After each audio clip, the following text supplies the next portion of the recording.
Welcome you back to the Patrick Netherton Show right here on 1130 The Tiger. He's Rogers Hampton. I'm Patrick Netherton. Pleased to have you with us.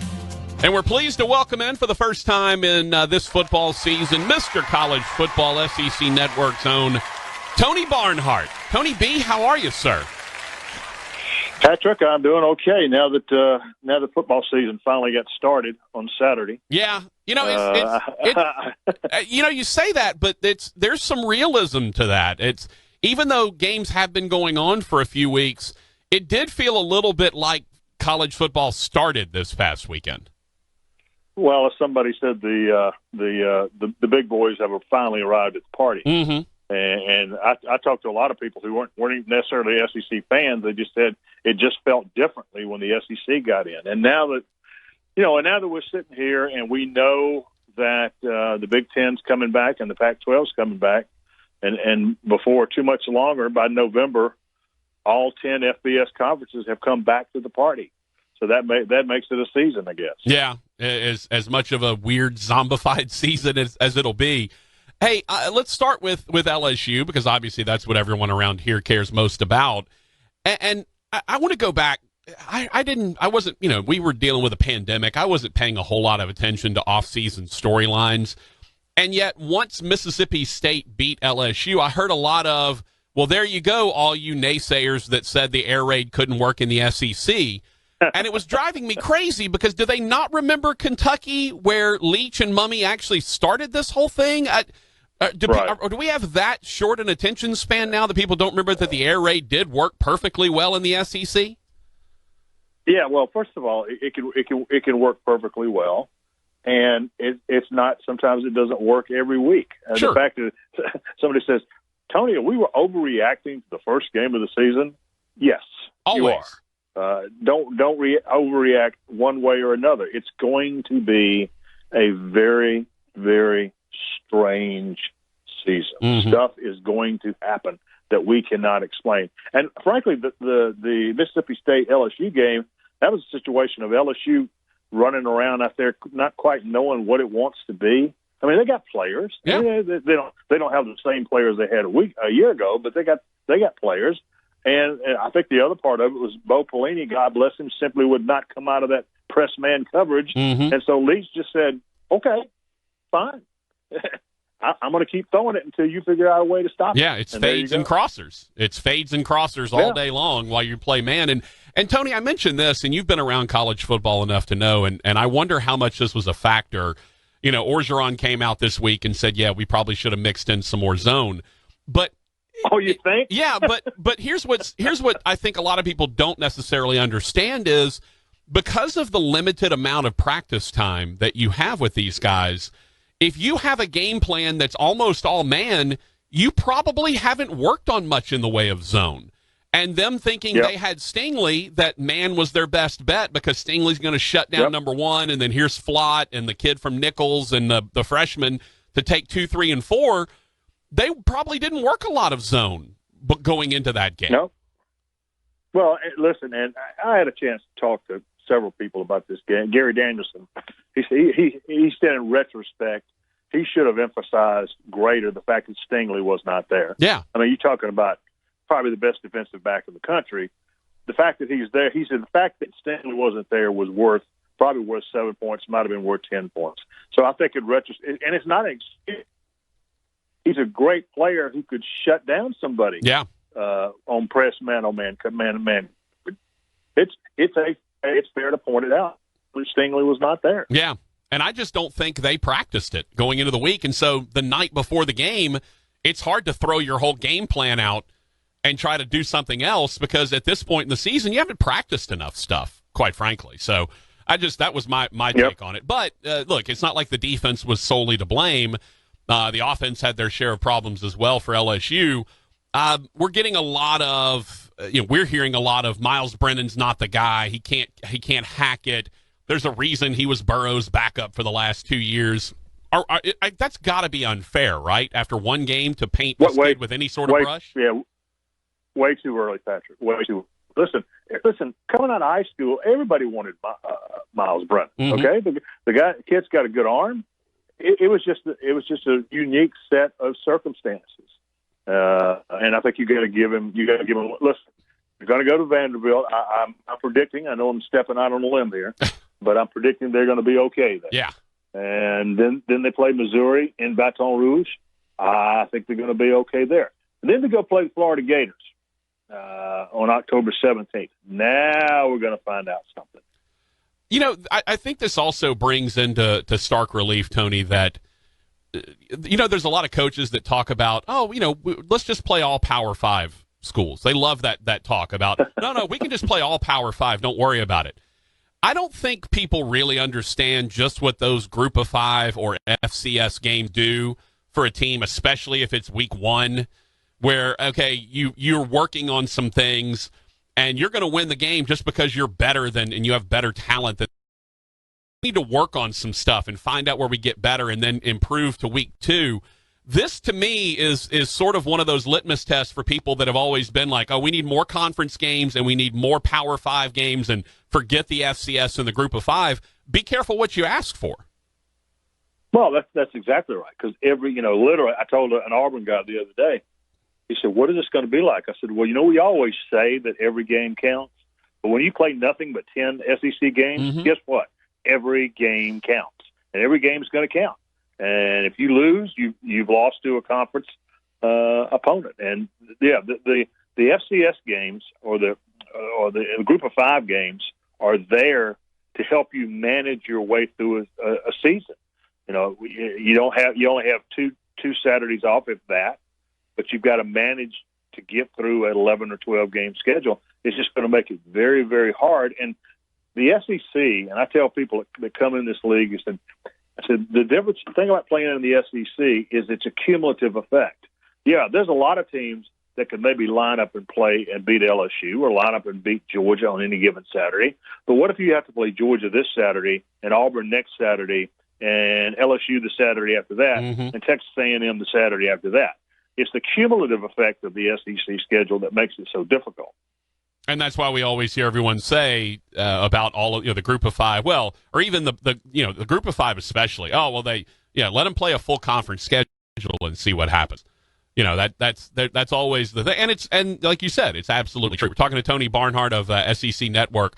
All right, so did we learn that again? We're all prone to overreact to one game. Did we find out that Florida is maybe as good or even better than we had assumed they would be with Trask at the helm?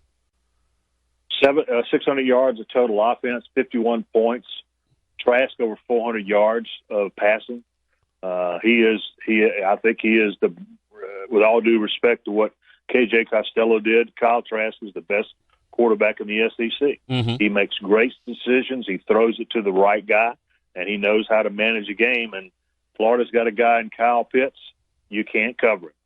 I'm just telling you, you can't. You can double team him, you can cut, but you can't cover him with one person.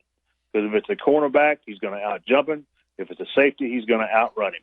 So Florida's got a lot going for them right now. A whole lot. Does Dan Mullen? I still think Dan Mullen's underrated.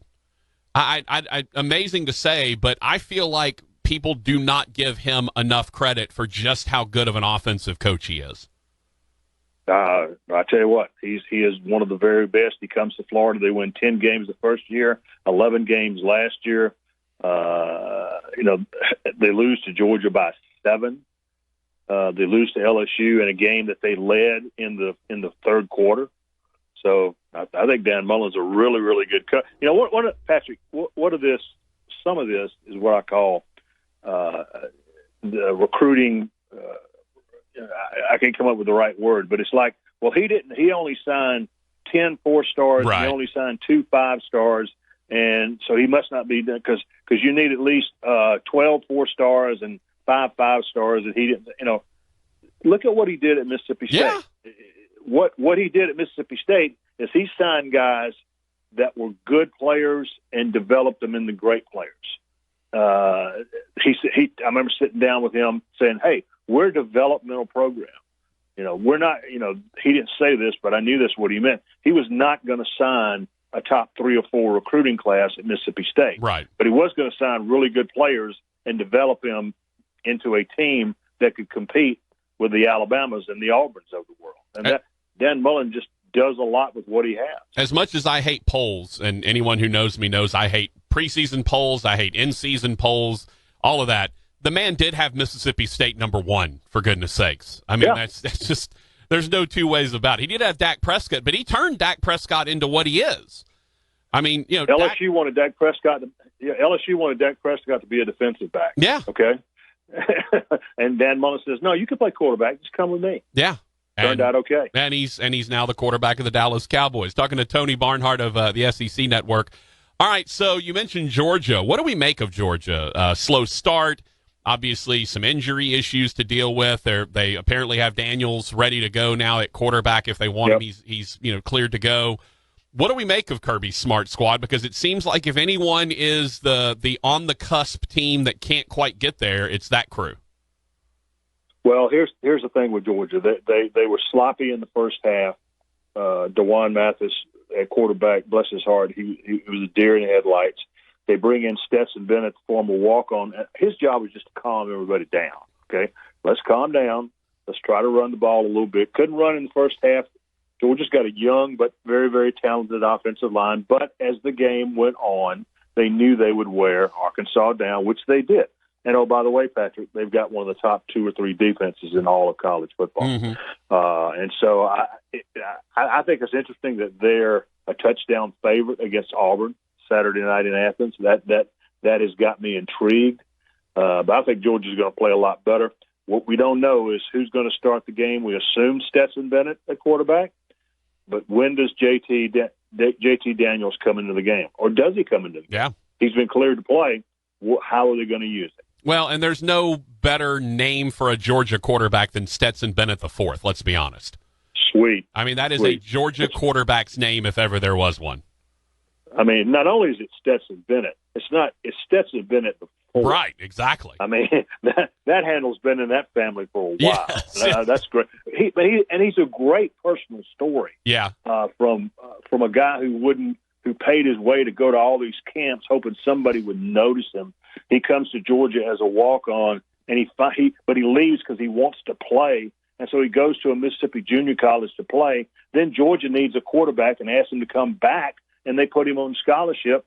They thought at best he would be the number 3 quarterback with all these quarterbacks coming in, mm-hmm. and now he may start for the Georgia Bulldogs in a top 10 matchup Saturday night on ESPN with College Game Day there. I mean, is that a great story or what? That's amazing. That's amazing. I hope to find the same story in my dating life one day, Tony. Maybe I have to pay to go to a bunch of camps, so hopefully people will see me at some point in time. I don't know.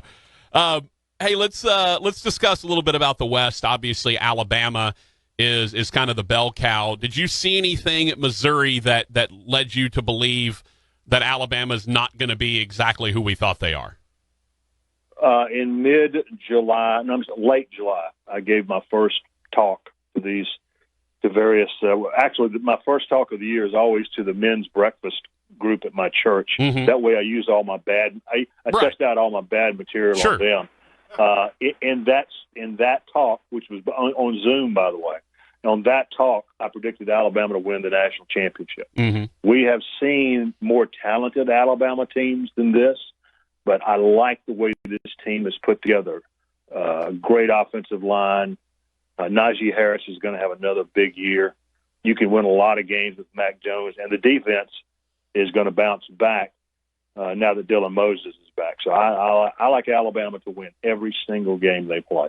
Yeah, it's going to be a wild and woolly year. Obviously, we're hanging on and crossing our fingers that COVID doesn't pop up. We've seen it, 4 or 5 games every week now mm-hmm. getting postponed. We already got one next week postponed between ULL and App State. One last thing, though, Eli Drinkwitz brought up something, Tony, that I thought was interesting in that the information sharing that's going on in the SEC as it relates to COVID is not at all equitable. Some people, Alabama's not disclosing anything. Gus Malzahn says we're disclosing everything because we feel like we should because it's a pandemic. Should the SEC step in and make some sort of a blanket policy in terms of what information gets shared? Yes, and don't pull privacy laws out at me. HIPAA. because HIPAA doesn't apply here. Yeah, because there are no names attached to the information.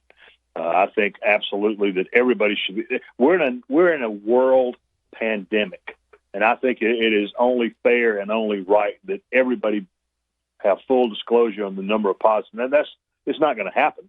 I wish it would. Yeah. But I agree with Coach Drinkwitz on that. The fact that they feel like they should. Auburn feels like they should. I think everybody should feel like they should. Yeah. Because I just think transparency at a time like this is extremely important. Tony B., you're the best, my friend. Thank you so much for your time, and we'll definitely catch up with you down the road, man. All right, Patrick. Take care. Appreciate it. Tony Barnhart at Mr. CFB, MRCFB. If you'd like to follow Tony on Twitter, writes and broadcasts for the SEC Network. Mr. College Football himself.